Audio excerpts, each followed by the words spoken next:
So my name's Irma and I'm from Union Cycleworks. I just wanted to find out first, who has heard of Union Cycleworks? A few people. Okay, cool. Well, I'm here to tell you a bit more about what we do. But as James said, we're a non-profit social enterprise based down in Deptford, in South London, who obviously work with bikes. So we're a cooperative of like-minded people who believe in the glory of restoration. So that is the restoration of both bikes and of people. We believe that the process of restoration has three core components, which we keep at the heart of everything that we do, and that's time, space, and story. So that's the kind of heart of our craft of bicycles. I'm going to come back and talk a bit more about those three elements. We launched in October 2009. We were the kind of brainchild of two guys, Toby Haddon and Joe Harrington, who shared a love of building vintage bikes, particularly those between the kind of 40s and 80s. And they kind of had a passion and a belief in the power of bikes to mend and build people. So they loved to kind of mend bikes, and they thought that bikes could have a real influence and effect on people. So involving people in that mending process could mend them. So they kind of also felt that fixing vintage bikes requires time, space, and understanding its story, just like with people. So that's the kind of idea behind Union Cycleworks, how we formed.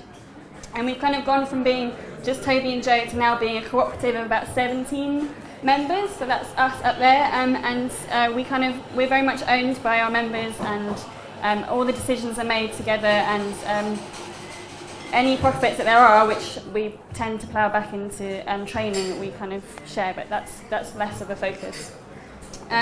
So just to come back to the time, space and story aspect, I'm going to start with story. We very much focus on building beautiful bespoke bikes that are vintage. We have a passion for the craft of old bicycles, as I said, and celebrating the beauty of bikes. And we believe that each bike has been through a journey and carries a tale about where it's been, about its previous makers, its riders, its menders, its owners. And that we also believe that every individual who has owned that bike has his own tale to tell. And we like to bring those two together. When we work with our clients, we work very closely one-on-one to build bespoke bikes. So we wanted to kind of create a business that was very different to the kind of usual high street bike store like Evans or Halfords, where kind of bikes come out of a box. We really wanted to kind of make working together one-to-one with people a part of building that story of the bike. So that's the way we work. And so lots of our customers also come back to learn from us and learn about how to keep their story going and fixing their bike and maintaining their bike. So we've built about 18 bespoke bikes in the time that we've been around. So these are our kind of happy customers.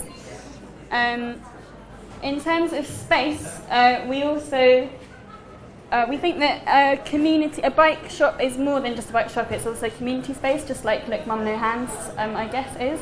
So we're very much about creating that space for people to come and learn, to share their passion for bikes, and to support them in working out who they are and what impact they can have in the community.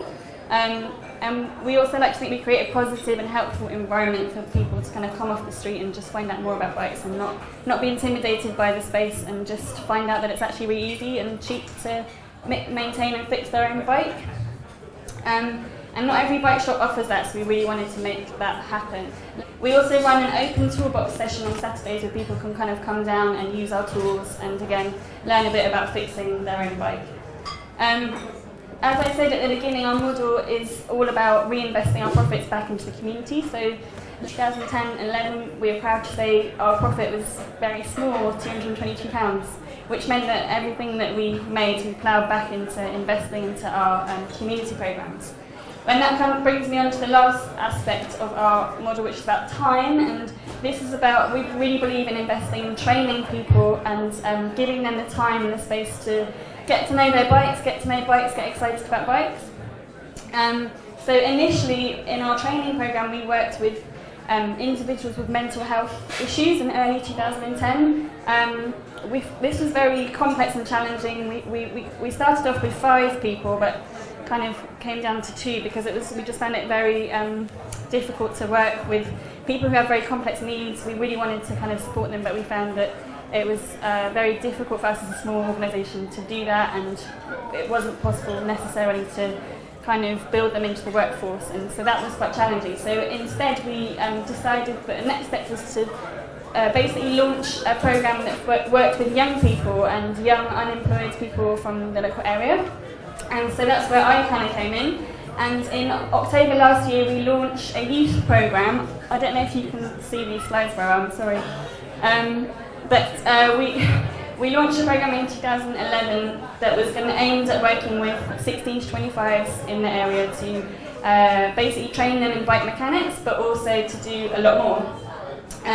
So we had Jake, Ed, John and Nick. Ed's actually here at the front. He's going to talk a little bit in a minute about his experience. But we got together four young guys who all had a shared love of bikes. That was the thing that they had in common. But they, for various different reasons, they had different kind of experiences. But maybe they weren't working. Different backgrounds, and they wanted to learn about bikes and they wanted to work with bikes, and they had that in common. So our core was a 12-week kind of bike maintenance training program, but we also, in the kind of holistic way that we approach things around kind of time, space and story, wanted to build in more of like a personal development aspect to the program. So we kind of did a lot of stuff around like CV building and like life and work skills, and we worked with a charity called My Bank who came in and did personal financial training. We also went on a ride to Brighton. We did a kind of personal challenge about riding to Brighton together as a group, which is something that none of them had ever done before, so that was quite fun. And this is them before, or us before, looking happy and alive. And this is kind of halfway through. Some of the guys here are all like gung ho about like, oh yeah, this is going to be well easy. Discovered that it's actually a bit harder than they thought, and some almost didn't make it. And yeah, this is us arriving at Brighton. And I guess the idea behind the ride was to really like not only set a challenge, but really get the guys relating to their bikes, get them out of the city and just do something fun and build that relationship with their bikes.